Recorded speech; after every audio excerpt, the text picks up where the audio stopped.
Welcome to rSlash Am I the Bad Guy, where OP mocks the dying wish of a woman dying of cancer.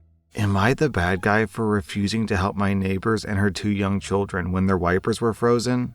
I'm a 59-year-old man who lives in a major city in Ontario, Canada. I live in a small subdivision with only 5 neighbors total on my street. For the past few years, during the winter when we're getting a lot of snow or bad storms, as I'm leaving for my overnight shift at around 8 to 9 p.m., I'll put my wife's windshield wipers up on her car and do a quick walk around to my other 5 neighbors and put their windshield wipers up on their cars as well. I obviously won't do it if they're outside or something, but I will if it looks like they're inside for the night. Many of them forget to do this because they have small kids and typically it slips their mind. And as a result, their wipers will be frozen to their car in the morning. It's just something nice I like to do to look out for my neighbors. They're always grateful of this and thank me for it. Many of them started doing it too, and there will be nights when I'll forget to put mine and my wife's up, and in the morning, one of the neighbors has done it for us. Anyway, recently, one of our neighbors moved, and a new family moved in last week. It's a young couple and their 2 young kids.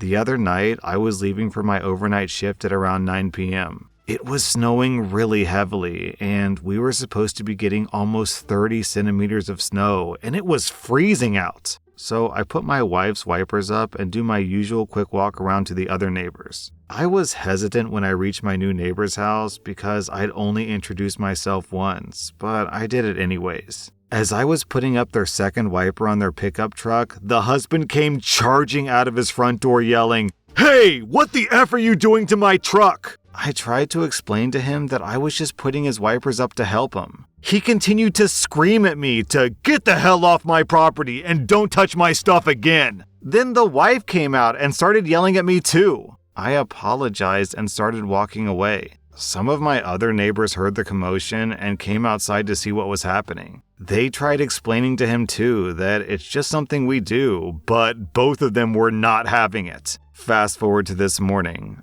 I'm arriving home from my overnight shift, and as I'm walking in, I see the wife of this couple struggling outside to break the ice off the windshield wipers of the truck. I guess she was trying to take her kids to school, and the wipers were frozen solid on the car. She sees me and yells over, "Hey there, do you mind giving me a hand, please?" I look over to her and yell back, "No, sorry, I thought that I was never to touch your stuff again, ma'am," and walked back inside. She yelled back at me, "Wow, wow, The AH is in capitals. Wow, Is this a Canadian thing? What is this? What did I just read? She yelled back at me, "Wow, I told my wife about this, and she thinks I should have helped her because she was just trying to get her kids to school. I disagree because I was just following what they told me. Am I the bad guy? Down in the comments, I'm going to read this reply from Leelied because I think they really hit it on the head. Not the bad guy for refusing to help. I understand why the neighbors might have had the initial "WTF, get away from my truck" reaction, but that's only excusable for like 30 seconds. Once you explained that you were trying to help, and they saw that literally every other car had the wipers up, they should have at minimum apologized for yelling at you, even if they didn't want to accept your help. It's good to refuse help to people who rejected your help, especially for the exact problem that you tried to help them with. They'll either solve the problem themselves or learn not to shout so much before getting the facts. I agree, OP. I'm giving you 0 out of 5 bad guys. I'm giving them 0.5 out of 5 bad guys. Mostly, they just got what's coming to them. Really, the only thing I can say about this story is, wow, Also, Canadians, can you please explain yourself in the comments? Is this a thing that Canadians say, or is this woman just weird and makes weird noises when she's upset? Wow, Am I the bad guy for telling someone they're selfish for asking a 22-year-old to become a child's guardian? I'm a 22-year-old woman, and my boyfriend, Malcolm, who's 22, has a half-sister, Alina, who's 12. Malcolm and Alina have the same dad, but he's not involved in their lives. Their moms became close friends, and they were raised seeing one another. Malcolm's mom moved abroad a couple of years ago. Alina's mom, Sandra, was diagnosed with cancer last year. She went through treatment, but it's been determined that there's nothing they can do but make her comfortable. Sandra will pass sometime this year. She has no other family. Malcolm has spent a lot of time caring for Alina, driving her to school, making them meals, etc. Recently, Malcolm sat me down. He said that Sandra asked to speak to him. She said that she understood if the answer was no, but asked for him to take on the custody of Alina sooner rather than later, that way she could adjust to him being her guardian before she passes. Malcolm would move in with them. Sandra has a sizable life insurance policy and an account to help him care for Alina. To my surprise, he agreed to all of this without consulting me. I pointed this out, and he said that we've only been together for 6 months. I asked, didn't he feel too young for all this? Oh, geez. Yeah, okay. Never mind the 12-year-old girl losing her only parent. Don't you think maybe she's too young for this, OP? Okay, sorry. Oh, what a hypocritical, douchey thing to say. All right. My boyfriend said, yeah, sort of, but I'll do it for Elena. Without further discussion, he subleased his apartment and moved in with Sandra and Elena. Saturday, I stopped by to pick up Malcolm for lunch. He hadn't returned from work yet, so I was waiting with Sandra. We were making small talk, and she mentioned how grateful she was for Malcolm and that he was a sweet boy. I asked if he was really her only option. I mentioned Malcolm's mom. Sandra said that Elena is losing enough, so she doesn't want to force her to move abroad on top of everything else. She also doesn't feel right asking Malcolm's mom to move back. I said that I found the whole thing a little selfish. Malcolm is only 22. He shouldn't be tied down raising a child. Sandra got defensive and said that she wished she didn't have to ask him. Plus, he said yes. I asked, what else was he supposed to say? Sandra told me that I was upsetting her and asked me to leave. Malcolm called me later, screaming at me. He said that I upset Sandra. I said that I was trying to defend him and point out options that she may not have thought of. Malcolm told me to butt out and to get on board with this or walk away. He hasn't spoken to me since. I saw Elena at the mall on Sunday and she ignored me. My mom told me that I screwed up big time. Am I the bad guy? Man, OP, you're the bad guy on so many different levels. Oh geez, where do I even start?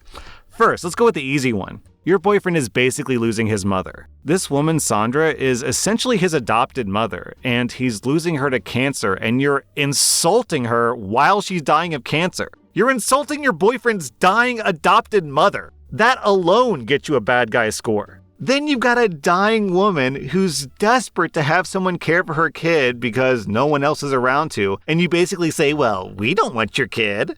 We don't want your kid. Why would I want to take care of your kid? Can't someone else take care of him?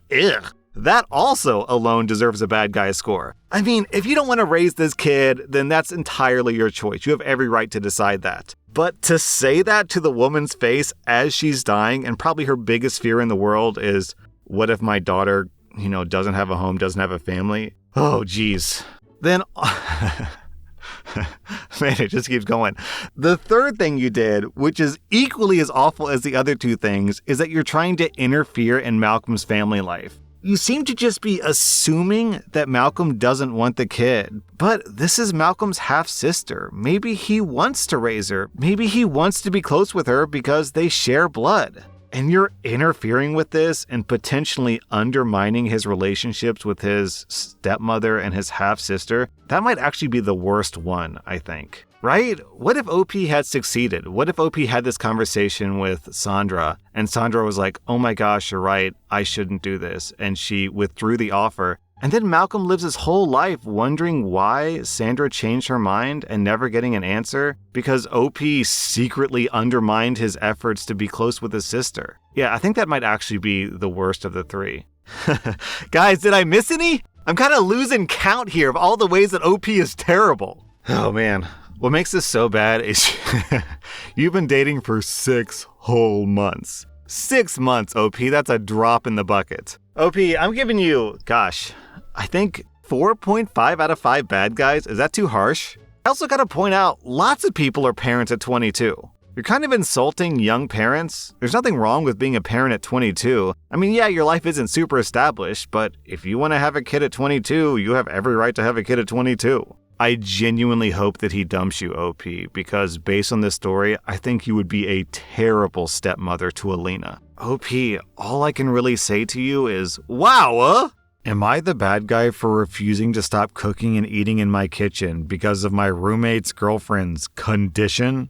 I feel like this is entirely ridiculous. I live with my roommate, Matt. We used to be pretty close friends, but over the last 2 years of living with him, we've drifted apart, and I'm just waiting for our lease to end so I can move out on my own. Matt's girlfriend, Sarah, pretty much lives with us, despite not paying rent. I won't lie, she annoys me to no end. She's an entitled airhead who thinks the world revolves around her. Anyways, Sarah has a condition where she gets nauseous at the slightest smell and sight of certain foods. She's an incredibly picky eater, and anything outside of corn dogs or chicken tenders makes her nauseous, according to her. Well, unfortunately for her, I like to cook. I love heavily spiced foods and love to cook Asian-style dishes. So living with a toddler who can't stand the smell really sucks. Sarah's always complained about me cooking smelly foods and has asked me to stop or to do it when she's not home. Well, considering that she doesn't pay rent and spends 18 hours a day at my home, I haven't accommodated her at all. Last night, Sarah and Matt sat me down and told me that I need to stop cooking because Sarah can't stand it anymore. Apparently, she had a mental breakdown last week when I was cooking curry. She claims that I'm making our apartment a hostile environment by ignoring her concerns. I told both of them to piss off until Sarah starts paying her share of the rent. Matt said that because he lives here, his opinion matters as well, and he wants me to stop. I told him no to that as well, because he's only doing this because Sarah is being a baby. We ended up having a massive argument, and neither of them is talking to me now. Both of them are staying at Sarah's mom's house right now, and I say good riddance. At least, I did until I told this story to my coworkers, and they were all shocked. They say that I'm being a complete a-hole. This has given me second thoughts on if I was the bad guy in the fight that we had. I predict that down in the comments, everyone's going to be talking about rent. Rent. Once she pays rent, she can have an opinion. And yeah, that's a good stance to take. But my issue is it doesn't even apply. Even if she did pay rent, you would still be able to cook whatever you want. Even if we just remove Sarah from the equation and it was your roommate Matt who got nauseous at the sight of food and he asked you to stop making that stuff, so tough luck. It's your apartment that you're paying for with your hard-earned money, so if you want to cook curry in your kitchen, then you have every right to do so. I could see an argument if, she were deathly allergic to shellfish or peanuts and you wanted to cook, peanut-encrusted shrimp, then she'd have a case. But I don't like the smell of curry. It makes my tummy rumbly. Tough luck, lady. OP, you get an easy 0 out of 5 bad guys. I don't know what your coworkers are on about. I'm giving your roommates 1.5 out of 5 bad guys.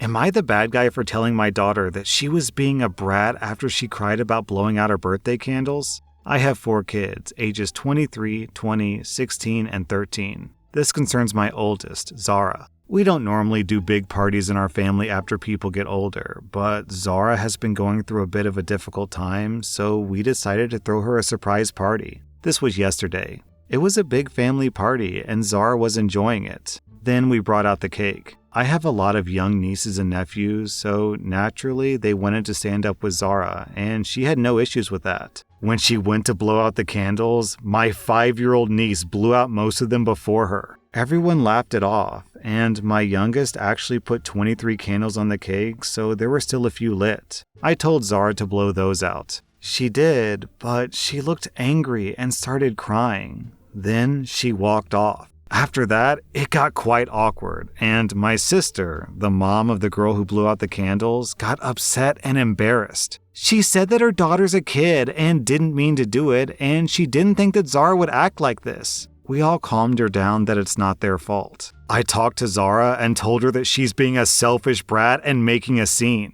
She's 23 and she's getting mad about birthday candles. Zara is still upset, and my other kids are telling me that I wasn't being fair with Zara.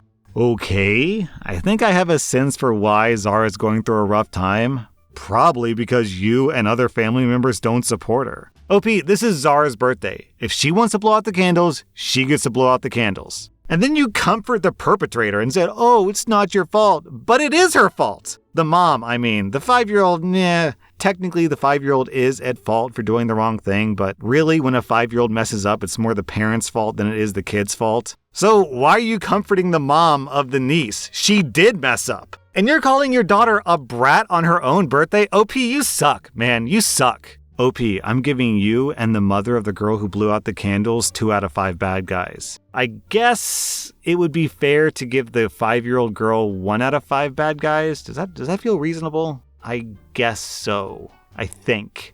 That was rSlash Am I the A, and if you like this content, check out my podcast where I publish the exact same episodes. Also, hit that subscribe button because I put out new Reddit videos every single day.